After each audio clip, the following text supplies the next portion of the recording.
I never thought the phrase, blood is thicker than water, could taste so bitter until the day I discovered my own brother had been systematically destroying my financial life for 2 years. What started as a routine credit check before applying for my first apartment turned into a nightmare that would tear my family apart and land my brother in federal prison. The betrayal was so complete, so calculated, that even now, 18 months later, I sometimes wake up wondering if it was all just an elaborate nightmare. But the stack of legal documents on my desk and the security cameras I've installed around my new home serve as constant reminders that some nightmares are real. And sometimes the monster sleeping in the bed next to you is the person you've loved and trusted your entire life. My name is Jessica Martinez, and I'm a 26-year-old elementary school teacher in Phoenix, Arizona. Before my world imploded, I thought I had a pretty good handle on life. I taught 3rd grade at Sunrise Elementary, where I'd worked for 4 years after graduating from Arizona State University. My students called me Miss Jess, and I loved watching their faces light up when they finally grasped a difficult concept or overcame their fear of reading aloud. I lived modestly in a small rental house in Tempe, splitting expenses with my roommate Sarah, who worked as a veterinary technician. We weren't living luxuriously, but we were comfortable. I drove a reliable 2018 Honda Civic that I'd bought used, shopped at Target for most of my clothes, and my biggest splurge was the monthly massage I allowed myself as a teacher, dealing with the stress of overcrowded classrooms and increasingly demanding parents. My family had always been close-knit. My parents, Roberto and Maria Martinez, had immigrated from Mexico in the 1980s and built a successful landscaping business from nothing. They taught my brother Diego and me the value of hard work, honesty, and family loyalty. Sunday dinners at their house in Scottsdale were sacred, and holidays were elaborate affairs filled with extended family, traditional food, and laughter that could be heard from 3 houses away. Diego was 2 years older than me and had always been the golden child. While I was studious and cautious, he was charismatic and bold. In high school, he was student body president and star of the soccer team. In college, he studied business and finance, graduating summa cum laude from ASU's W.P. Carey School of Business. After graduation, he landed a prestigious job at a wealth management firm in Scottsdale, handling portfolios for high net worth clients. To everyone who knew us, Diego was the success story, the one who would carry on the family's upward trajectory. He drove a sleek BMW, lived in a luxury apartment in Old Town Scottsdale, and dated a rotation of beautiful women he met at upscale clubs and charity events. He was generous with his success too, always picking up the check at family dinners, buying expensive birthday gifts, and volunteering to handle any financial advice the family needed. I was proud of his achievements, even if they sometimes made me feel inadequate. When relatives asked why I wasn't more like Diego, why I hadn't chosen a more lucrative career, I'd just smile and say that teaching fulfilled me in ways money couldn't. It was true, mostly, though I'd be lying if I said I didn't occasionally feel envious of his lifestyle. The first sign something was wrong came on a Tuesday morning in March. I was preparing to apply for a 1-bedroom apartment closer to my school, hoping to finally live alone for the first time in my adult life. Sarah was moving in with her boyfriend, and I was excited about the prospect of having my own space to decorate however I wanted. I decided to check my credit score before submitting applications, wanting to ensure there were no surprises that might jeopardize my chances of getting approved. I'd always been responsible with money, paying my student loans on time, keeping my credit card balances low, and never missing a payment on anything. I expected to see a score somewhere in the mid-700s. Instead, I stared at my computer screen in disbelief. My credit score was 487. Worse than that, my credit report showed 23 different credit card accounts, all opened within the past 2 years. The balances totaled over $380,000, and most of the accounts showed multiple missed payments and maxed out limits. My hands shook as I scrolled through the report. Capital One, Chase, American Express, Discover, Bank of America, Wells Fargo. Every major credit card company was represented, some with multiple accounts.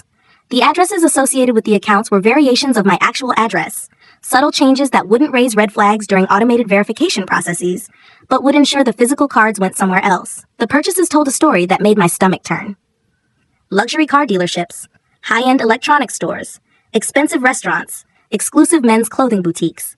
Someone had been living an extravagant lifestyle using my name and credit history, and I had a sinking feeling I knew exactly who that someone was.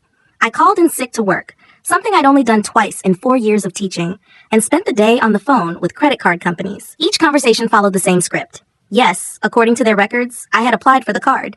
Yes, I had been making purchases. No, there hadn't been any reported fraud alerts because the payment history, while sporadic, showed enough activity to avoid immediate red flags. The customer service representatives were polite but skeptical. One particularly condescending agent at Chase suggested that perhaps I had simply forgotten about some of my accounts and should review my spending habits more carefully. By the fourth call, I was crying with frustration and fear. That evening, I drove to my parents' house, the credit reports printed and stuffed into a manila folder on my passenger seat. I needed to tell them what was happening, needed their support and advice. I also needed to confront the growing suspicion that Diego was somehow involved. My parents were in their backyard, my father tending to his prized tomato plants, while my mother deadheaded roses. The normalcy of the scene felt surreal, given what I was about to reveal. "Mia, what's wrong?" my mother asked immediately, setting down her gardening shears. "You look terrible." I sat them down at their patio table and spread out the credit reports. "Someone has been opening credit cards in my name. Lots of them. I owe almost $400,000 to companies I've never done business with." My father's face darkened as he studied the documents. As a business owner, he understood the implications immediately.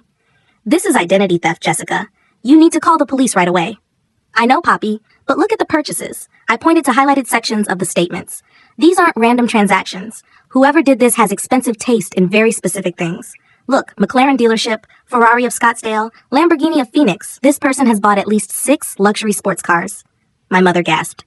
6 cars? Who needs 6 cars? I met my father's eyes, and I saw the same terrible realization dawning on his face. We both knew someone who had recently been talking about his interest in collecting vintage and exotic cars. Someone who had the financial knowledge to execute this kind of sophisticated fraud. Someone who had access to all my personal information. "You think it's Diego?" my father said quietly.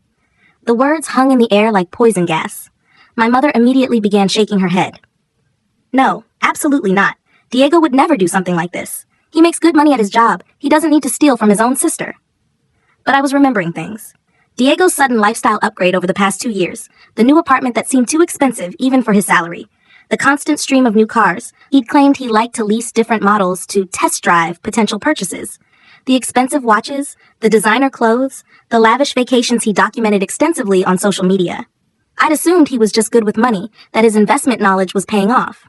It had never occurred to me that he might be financing his lifestyle with credit cards fraudulently opened in my name. "We need to talk to him," I said. "Before I go to the police, I need to hear him deny it to my face." My father nodded grimly. "He's supposed to come to dinner on Sunday. We'll confront him then." The 4 days between that conversation and Sunday dinner were the longest of my life. I couldn't focus at work, snapping at students who didn't deserve it and making careless mistakes in my lesson plans. I barely slept, lying awake, running through scenarios in my head. Maybe there was another explanation. Maybe someone else had access to my information. Maybe Diego would have a reasonable explanation for the coincidences. But deep down, I knew. The evidence was too specific, too targeted. Only someone who knew me intimately would know exactly how to manipulate my personal information to pass credit verification checks. Only someone with financial expertise would know how to structure the fraud to avoid immediate detection. Only someone I trusted completely would have had the opportunity to gather all the necessary details about my life. On Saturday, I hired a private investigator named Marcus Chen. It felt dramatic and expensive. $500 I could barely afford. But I needed professional confirmation before I accused my own brother of felony fraud. "This is definitely someone who knows you well," Marcus confirmed after reviewing the evidence. "The addresses are clever variations of your real address. The timing of applications shows knowledge of when you might be receiving mail, and the spending pattern suggests someone trying to maintain a specific lifestyle. Do you have any family members or close friends who work in finance?" When I mentioned Diego, Marcus nodded knowingly. Family fraud is more common than people realize. The perpetrators have all the information they need, and victims are often reluctant to report it because of the emotional component. He promised to do some preliminary investigation and get back to me by Sunday morning. Marcus called at 8 a.m. on Sunday with information that shattered any remaining hope I had for Diego's innocence. "I ran surveillance on the address associated with several of the credit cards," Marcus reported. "It's a mailbox rental facility in Scottsdale, rented under the name D. Martinez. The rental agreement lists your brother's cell phone number as the contact information. I also checked vehicle registration records. Your brother currently has 8 cars registered in his name, including a 2022 McLaren 720S, a 2021 Ferrari F88 Tributo, and a 2020 Lamborghini Huracan. The purchase dates and amounts correspond exactly with several of the large transactions on the credit cards opened in your name." 8 cars. My brother owned 8 luxury sports cars, purchased with credit cards fraudulently opened using my identity. The scope of his betrayal was breathtaking. I hung up the phone and sat in my car in the driveway for 10 minutes, trying to process what I'd learned. My brother, the person I'd looked up to my entire life, the one who taught me to drive and helped me with my college applications, had been systematically stealing my identity for 2 years to fund a car collection worth probably over $1 million. Sunday dinner at my parents' house proceeded with excruciating normalcy. My mother had made Diego's favorite meal, carne asada with fresh tortillas and her famous salsa verde. Diego arrived fashionably late, as always, wearing a perfectly tailored Hugo Boss shirt and designer jeans. He hugged me warmly, asking about my students and complimenting my new haircut. The cognitive dissonance was overwhelming. This was the same person who had stolen my identity, who had destroyed my credit, who had been living in luxury while I struggled to afford basic necessities. Yet he seemed genuinely interested in my life, genuinely affectionate toward me. "How's the car shopping going?" my father asked Diego as we sat down to eat. It was a carefully planned question, and I saw Diego's eyes flicker with something, surprise, maybe even fear, before his usual confident smile returned. "Oh, you know me, Pape. I can never make up my mind. I've been test driving a few different models trying to find the perfect one." "Must be expensive, all that test driving," I said casually. "I'm actually having some financial issues myself. Someone opened a bunch of credit cards in my name." Diego's fork paused halfway to his mouth. "Really? That's terrible, Jess. Identity theft is such a nightmare. Do you know who did it?" The casual way he lied to my face was almost more devastating than the original crime. He looked me directly in the eyes and expressed sympathy for a crime he had committed. The acting was so convincing that for a split second, I doubted my own evidence. "The weird thing is," I continued, "whoever did it has very expensive taste in cars. They bought several luxury sports cars using credit cards opened in my name." Now Diego was paying attention. His casual demeanor shifted slightly, and I saw him glance toward the door as if calculating escape routes. "That is weird," he said carefully. "Maybe someone in the luxury car scene? Those communities are pretty tight-knit.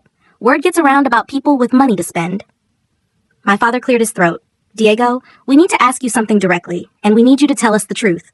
Do you know anything about Jessica's identity theft?" The silence that followed felt like it lasted forever. Diego looked around the table, meeting each of our eyes in turn. I saw him weighing his options, trying to decide whether to continue lying or come clean. Finally, he laughed, a forced, nervous sound that was nothing like his usual confident chuckle. "Are you seriously asking me if I stole Jess's identity? Come on, you guys know me better than that. I would never hurt my sister." But something in his voice had changed. The easy charm was gone, replaced by something harder and more desperate. "Then you won't mind if I call the police to report this conversation," I said, pulling out my phone. "I'm sure they'll be interested in investigating the coincidence that someone using my identity bought cars from the same dealerships where you've been shopping." "Wait," Diego's voice cracked slightly. "Okay, look, maybe we should talk about this privately. There might be some complications." "Complications?" My mother's voice was sharp with rising anger. "What kind of complications, Diego?" My brother ran his hands through his hair, a nervous gesture I remembered from our childhood when he'd been caught in lies about broken windows or stolen cookies. "I can explain everything. It's not what you think. I was going to pay it all back before anyone found out. I just needed some time to liquidate some investments." The confession hit the table like a bomb. My mother gasped and covered her mouth. My father's face turned a dangerous shade of red. I felt simultaneously vindicated and devastated. "You did it," I said, my voice barely above a whisper. "You actually did it.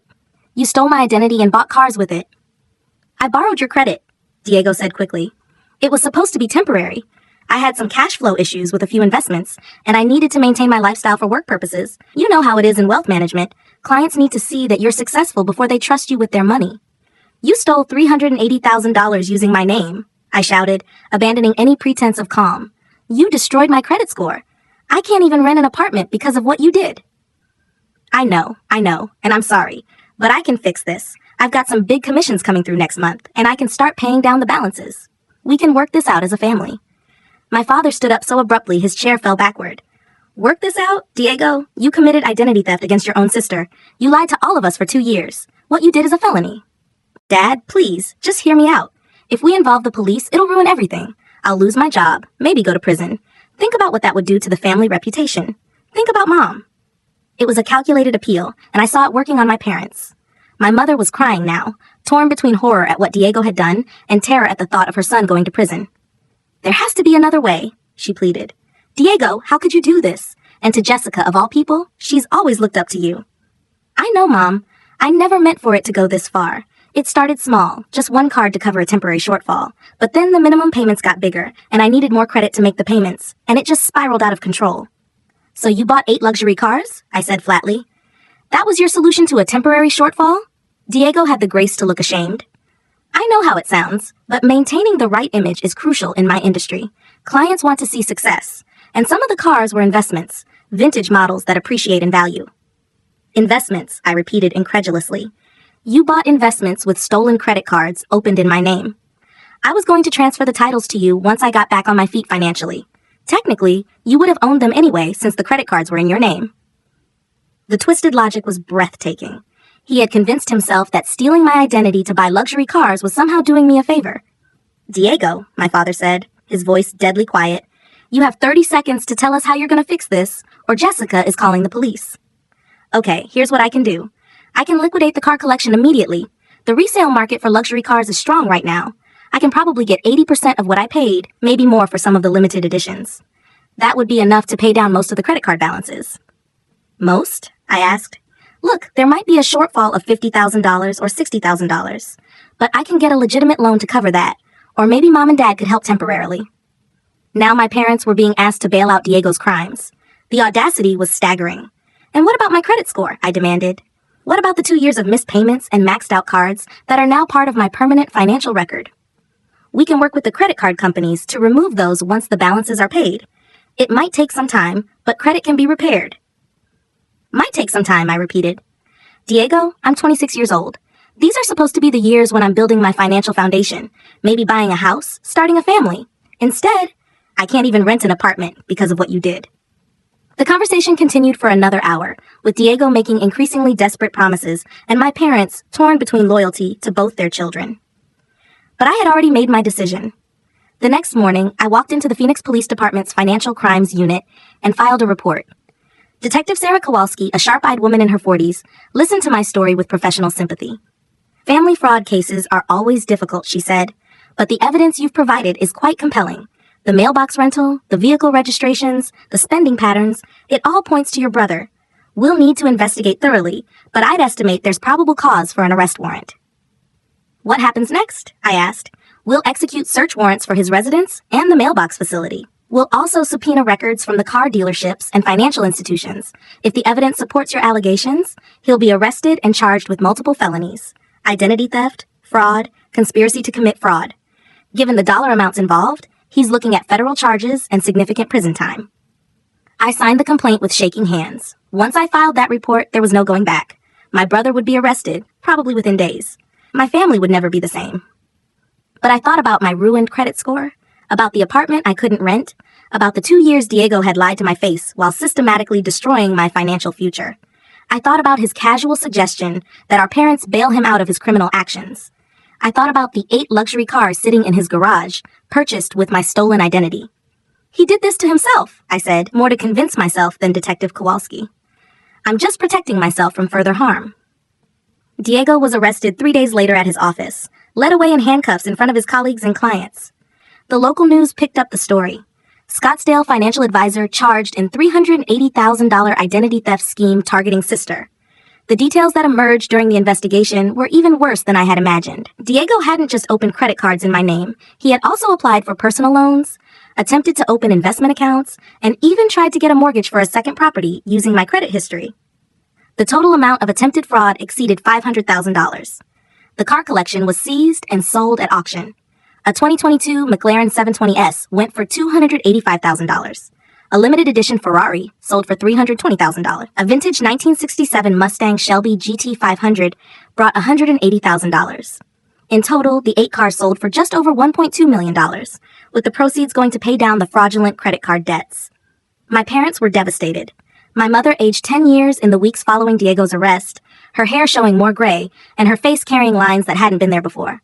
My father threw himself into work, staying at job sites until well after dark, to avoid coming home to face the reality of what his son had done. The extended family was split. Some relatives blamed me for destroying the family by pressing charges against Diego. Others expressed sympathy for my situation, but wished I had found a way to handle it privately. A few openly questioned whether Diego was really guilty, suggesting that maybe I had been living beyond my means and was now trying to blame him for my own financial problems. The trial lasted 3 months. Diego initially pleaded not guilty, claiming that I had given him permission to use my credit as part of a family investment strategy. His lawyer painted me as a vindictive sister jealous of her brother's success, willing to send him to prison rather than work out a family dispute privately. The evidence was overwhelming: bank records, security camera footage from car dealerships, the mailbox rental agreement, phone records showing Diego calling credit card companies from numbers associated with my accounts. It all painted a clear picture of systematic fraud. The most damning evidence came from Diego's own computer, seized during the search warrant. Internet searches for how to use family members' credit, identity theft penalties Arizona, and statute of limitations financial fraud showed that he was well aware he was committing crimes and was researching ways to avoid consequences. On November 15th, Diego was found guilty on 12 counts of identity theft, fraud, and conspiracy. The judge sentenced him to 4 years in federal prison, followed by 3 years of supervised release. He was also ordered to pay full restitution for any remaining debts not covered by the car auction proceeds.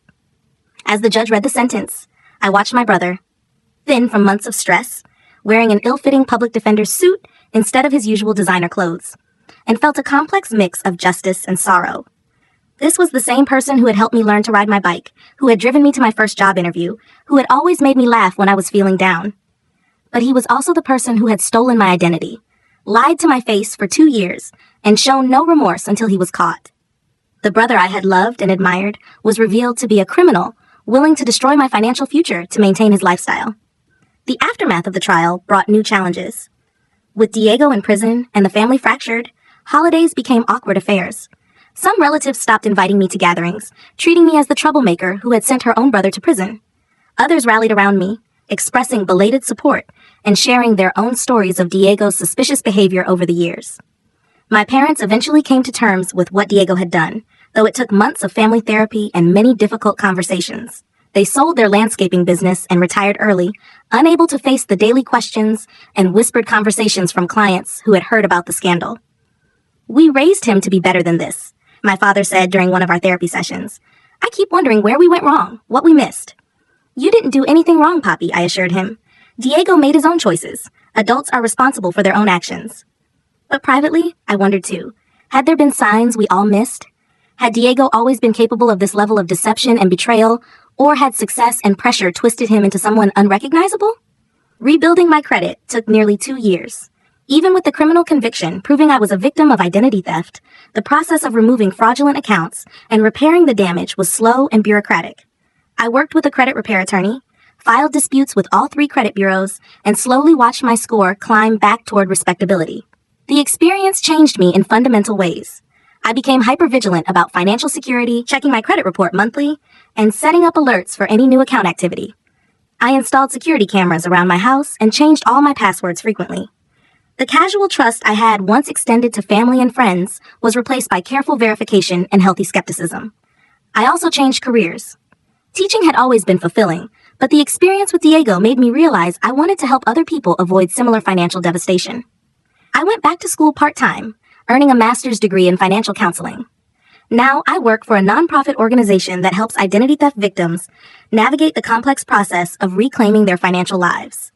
"You have a unique perspective," my supervisor told me during my first performance review. "You understand both the practical and emotional aspects of what our clients are going through."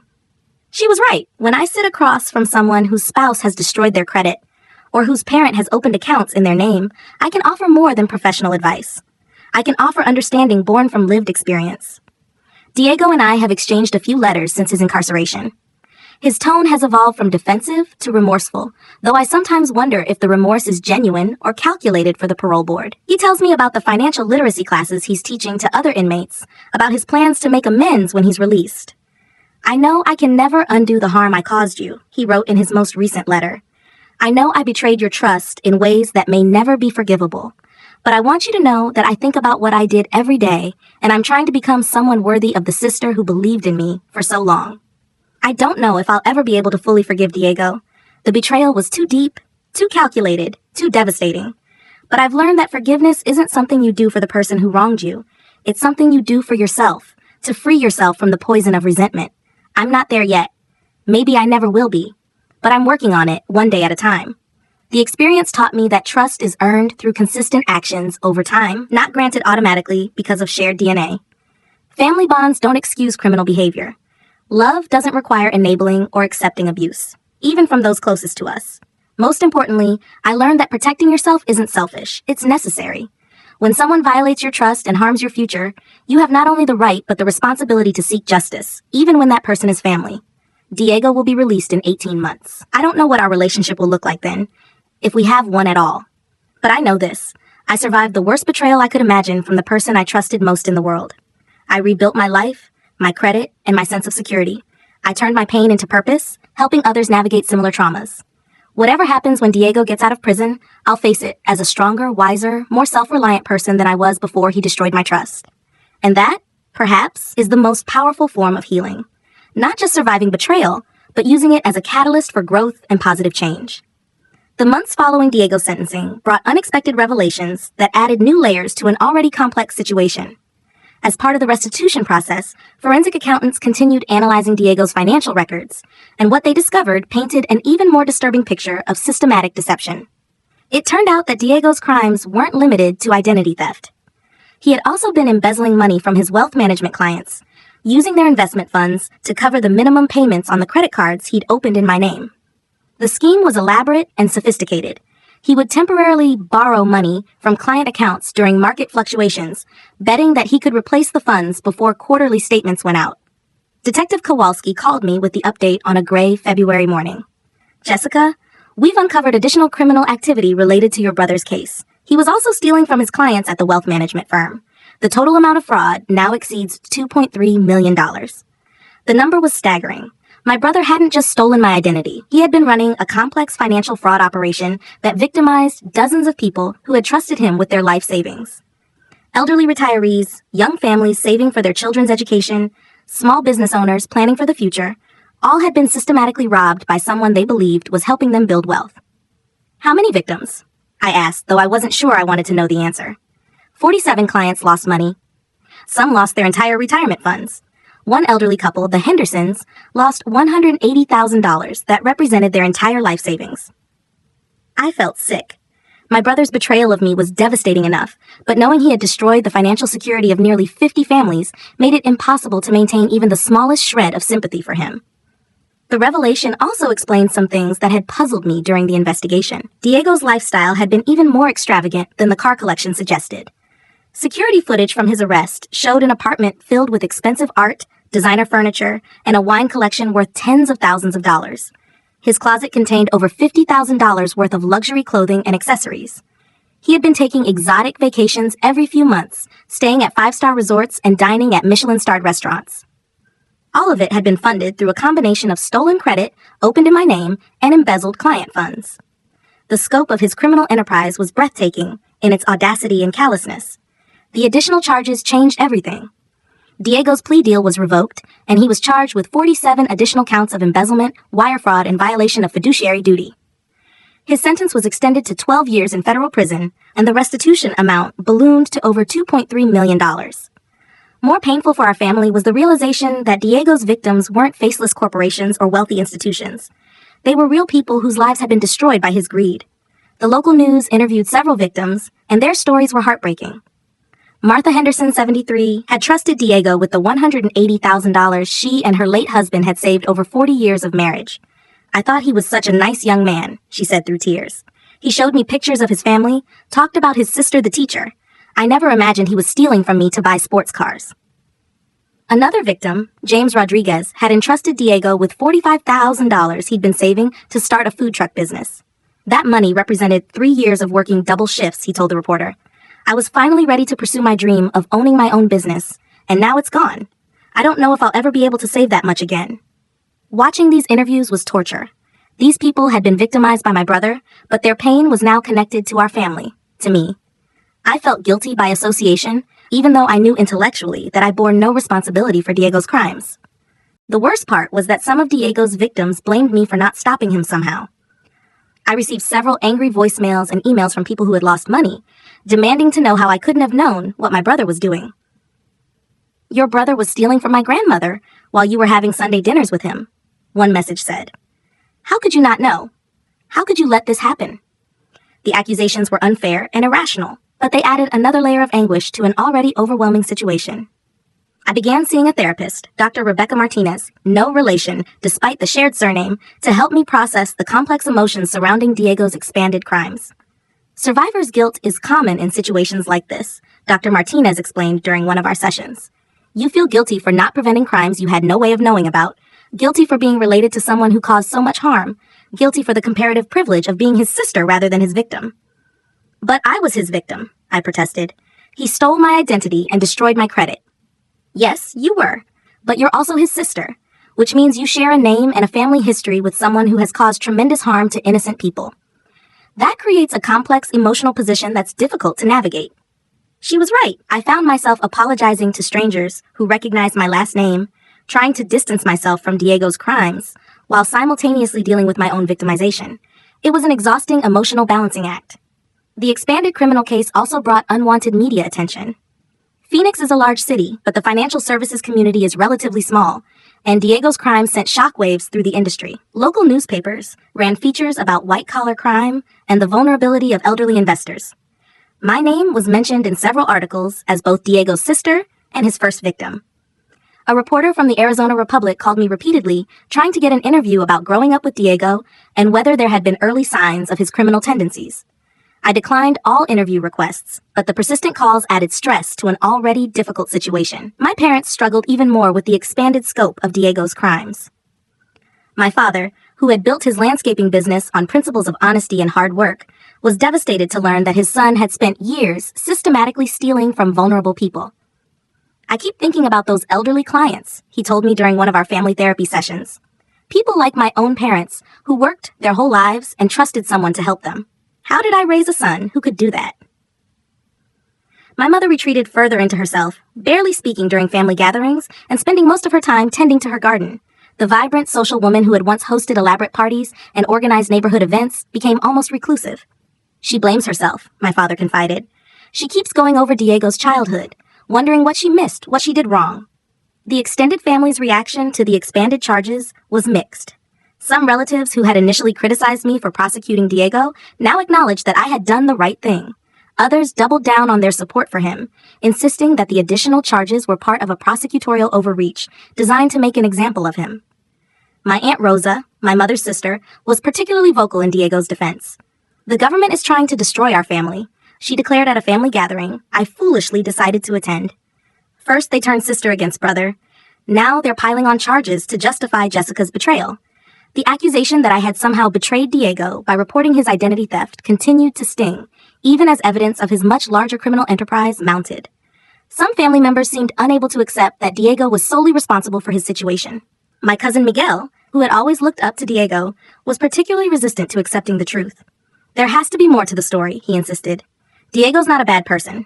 Maybe he made some mistakes, but this whole thing has been blown out of proportion.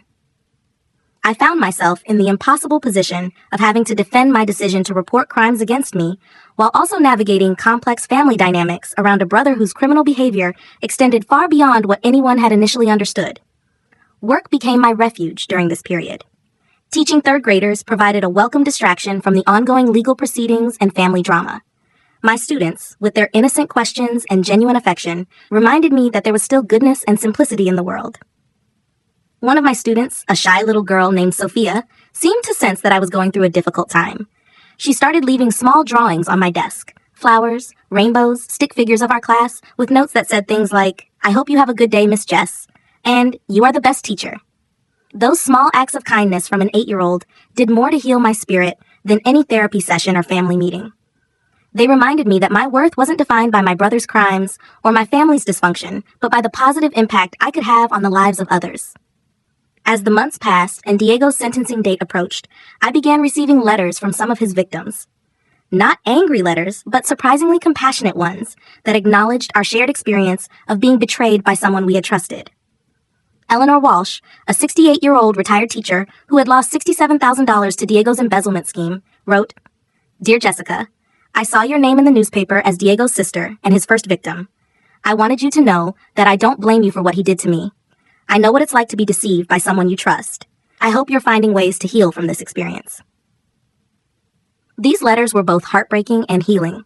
They reminded me that Diego's victims were real people with their own stories of trust and betrayal, but they also showed me that some people understood the difference between the criminal and his family members.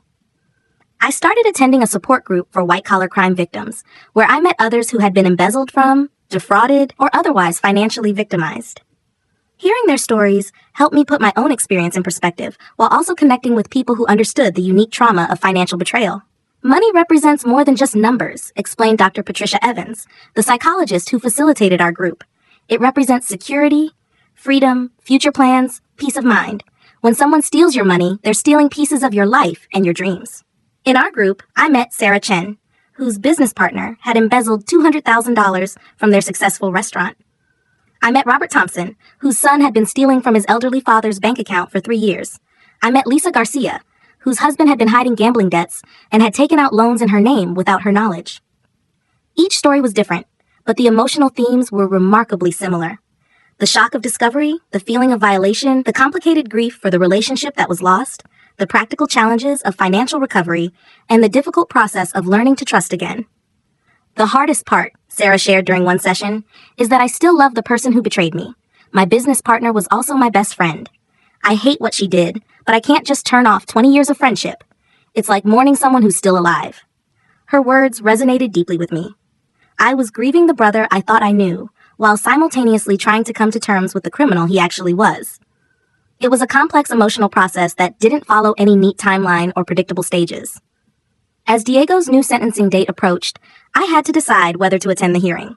His original sentencing for the identity theft charges had been difficult enough. Facing him in court while victims of his embezzlement scheme shared their impact statements would be exponentially more challenging. But ultimately, I decided I needed to be there, not for Diego, but for myself and for the closure that witnessing the completion of the legal process would provide. The courtroom was packed with victims and their family members. I recognized some faces from news interviews, others from the support group I joined. The atmosphere was heavy with grief and anger, but also with a sense of collective seeking for justice. Diego looked different from the last time I'd seen him. Prison had aged him considerably. His face was thinner, his hair showed gray at the temples, and his expensive clothes had been replaced by an ill-fitting orange jumpsuit. For a moment, I felt a pang of sympathy for the man who had once been my hero. Then the victim impact statements began, and any sympathy I felt evaporated. Martha Henderson, the elderly woman who had lost her life savings, spoke first. Her voice shook as she described the impact of Diego's theft on her daily life. I trusted Mr. Martinez with money my husband and I saved over 40 years of marriage, she said. That money was supposed to ensure I could age with dignity, maybe leave something for my grandchildren. Instead, I'm 73 years old and looking for part-time work because I can't afford my medication and rent on just Social Security. She paused, wiping tears from her eyes, then looked directly at Diego. You didn't just steal money from me, Mr. Martinez. You stole my sense of security, my ability to trust, and my dreams from my golden years. I hope whatever you bought with my life savings was worth destroying an old woman's future. One by one, Diego's victims shared their stories. James Rodriguez, who had lost his food truck dreams. The Williams family, whose children's college funds had been embezzled. The Nakamura couple, who had trusted Diego with their retirement planning and now faced the possibility of working into their 70s. Each story was a testament to the ripple effects of financial crime. Diego hadn't just stolen money, he had stolen futures, dreams, security, and peace of mind from dozens of families. When it came time for Diego to speak before sentencing, I held my breath. Would he finally show genuine remorse for the scope of his crimes? Would he acknowledge the full extent of the harm he had caused? Diego stood slowly, his hands shaking slightly. For a long moment he was silent, seemingly struggling to find words. Your Honor, he finally began, his voice hoarse. I know that nothing I say can undo the harm I've caused. I know that my actions have destroyed lives and broken trust in ways that may never be repaired. He paused, glancing at the gallery filled with his victims. I want each person I victimized to know that I think about what I did every single day. I see your faces when I try to sleep. I think about Mrs. Henderson working at 73 because of my greed. I think about Mr. Rodriguez's dreams that I destroyed. I think about the college funds I stole from children who had done nothing wrong. His voice broke slightly, and for the first time since his arrest, I saw what appeared to be genuine emotion from my brother. I also want to acknowledge my sister, Jessica, who was my first victim and who had the courage to report my crimes even though it meant sending her own brother to prison. Jessica, I know I don't deserve your forgiveness, but I want you to know that I understand now that what I did to you was unforgivable. I stole more than your identity. I stole your sense of safety and trust in family. I felt tears running down my cheeks as Diego continued. I can't explain what led me to become someone capable of these crimes. Greed, yes, but also a kind of moral blindness that let me justify hurting people I should have protected. I convinced myself that I would pay everyone back, that it was temporary, that I was managing risk rather than committing crimes. These were all lies, I told myself, to avoid facing what I was really doing. The judge listened impassively as Diego concluded his statement with a promise to spend his prison sentence trying to become someone worthy of eventual redemption, though he acknowledged that redemption might never come. Judge Patricia Morrison's sentencing remarks were thorough and unsparing. She described Diego's crimes as representing a breathtaking breach of trust that had caused immeasurable harm to vulnerable victims who had placed their faith in his professional expertise. "Mr. Martinez," she said, "you held a position of trust as a licensed financial advisor. Your victims weren't wealthy speculators who could afford to lose money. They were working families, retirees, and small business owners who entrusted you with their life savings. You systematically betrayed that trust for personal gain, and in doing so, you destroyed not only their financial security, but their faith in the institutions designed to protect them." The judge sentenced Diego to 12 years in federal prison to be followed by 5 years of supervised release. He was also ordered to pay full restitution to all victims, including me, though given the scope of the losses, it was unlikely that anyone would ever be made completely whole financially. As Diego was led away in shackles, he looked back at the gallery one final time. Our eyes met briefly, and I saw in his face a complexity of emotions: shame, regret, fear, but also what looked like genuine sorrow for the pain he had caused. After the sentencing, several of Diego's victims approached me in the hallway outside the courtroom. I had been dreading these interactions, unsure how they would react to meeting the sister of the man who had stolen from them. Instead, I was met with surprising compassion. "Thank you for reporting him," said James Rodriguez, the aspiring food truck owner. "I know it couldn't have been easy to turn in your own brother, but if you hadn't, he might have kept stealing from people for years." Eleanor Walsh, the retired teacher, gave me a gentle hug. "I hope you know that none of us blame you for what he did," she said. "You were his victim too, and you showed real courage in standing up to him." These interactions were healing in ways I hadn't expected. For months, I had carried guilt by association, feeling somehow responsible for Diego's crimes because we shared DNA. Having his victims explicitly release me from that responsibility was profoundly meaningful. The months following Diego's final sentencing brought a gradual sense of closure, though the healing process continued to be complex and nonlinear. My credit had been largely restored thanks to the criminal conviction and the restitution payments from the auction of Diego's assets. I was finally able to rent a nice apartment in a good neighborhood near my school. My relationship with my parents slowly began to repair itself as well. The family therapy sessions had helped us all understand that Diego's crimes were his responsibility alone, so not a reflection of family failures or missed warning signs. My mother gradually emerged from her self-imposed isolation, though she remained more cautious and less trusting than she had been before Diego's arrest. "I keep wondering if I knew him at all," she confided during one of our weekly coffee dates. "The son I raised would never have hurt elderly people or stolen from his own sister.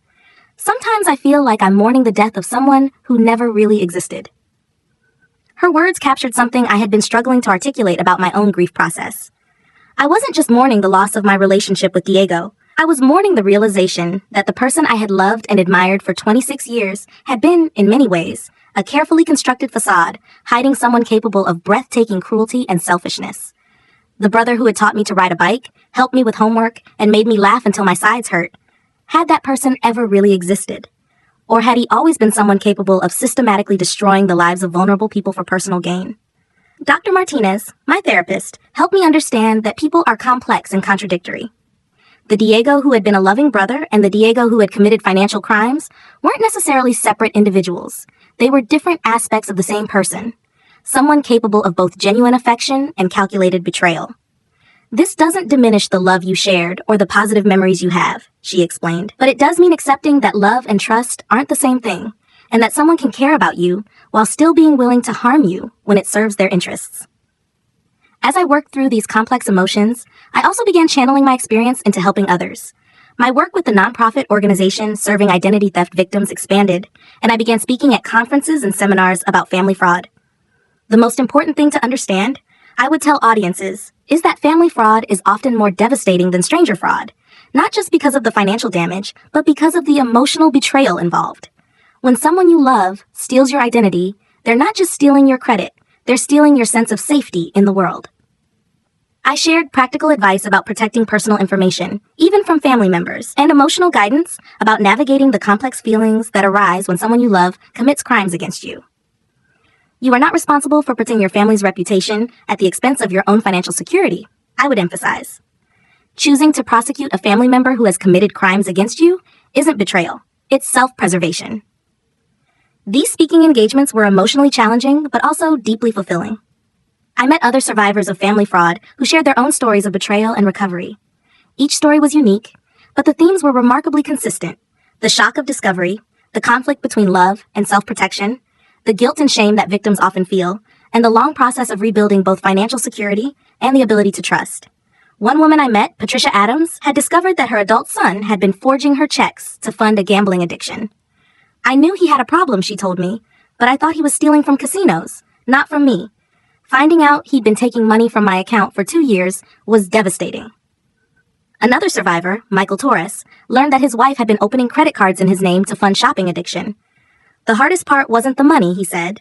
It was realizing that someone I shared a bed with every night was capable of destroying my financial future without any apparent guilt or remorse. These conversations reinforced my understanding that family fraud is particularly traumatic because it violates our most basic assumptions about love, loyalty, and trust. When strangers commit financial crimes, we can categorize them as bad people we were unfortunate to encounter. When family members commit crimes against us, it forces us to confront the uncomfortable reality that the people we love most are capable of causing us tremendous harm. As the second anniversary of Diego's initial arrest approached, I received an unexpected letter from him. Unlike his previous letters, which had focused primarily on his own remorse and rehabilitation, this one was different. "Jessica," he wrote, "I've been working with a prison counselor who specializes in helping white-collar criminals understand the full impact of their crimes. Through this process, I've come to understand that my theft of your identity was just the beginning of how I harmed you." He went on to acknowledge specific ways his crimes had affected my life beyond the financial damage. The stress of dealing with credit bureaus and banks, the strain on our family relationships, the guilt and shame I experienced as his sister, the impact on my ability to trust others, and the ongoing challenges of being associated with his crimes. I also understand now that my request for the family to work things out privately was really asking you to enable my crimes and protect me from the consequences of my actions. I was asking you to sacrifice your financial future to preserve my reputation and freedom. That was selfish and manipulative in ways I couldn't see at the time. The letter continued with a detailed account of his life in prison, not seeking sympathy, but explaining how the experience had forced him to confront the reality of what he had done to his victims. "I share a cell with a man who was embezzled from by his business partner," Diego wrote. Listening to him talk about how that betrayal destroyed not just his finances, but his ability to trust anyone, has helped me understand what I did to you and to all my other victims. I see the pain I caused reflected in someone I live with every day. He concluded by saying that he didn't expect or deserve forgiveness, but wanted me to know that he was committed to spending the rest of his life trying to make amends in whatever ways might be possible. Reading the letter brought up complex emotions. Part of me was moved by what seemed like genuine growth and understanding. Another part remained skeptical, wondering if this was just another manipulation designed to make me feel sympathy for him. But ultimately, I realized that Diego's personal growth or lack thereof wasn't my responsibility. Whether he became a better person in prison was between him and his conscience. My job was to continue healing from his betrayal and building a life defined by my own choices rather than his crimes. On the 2-year anniversary of filing my first police report, I did something I had been planning for months. Using money I had saved from my work with the nonprofit, I made donations to several organizations that help elderly people avoid financial fraud. I also established a small scholarship fund at my elementary school to help children from families affected by financial crimes. "I want Diego's crimes to have some positive legacy," I explained to my parents over dinner. "I can't undo the harm he caused, but I can try to prevent similar harm from happening to others." My father nodded approvingly. "That's exactly the kind of person we raised you to be, Mija, someone who turns pain into purpose."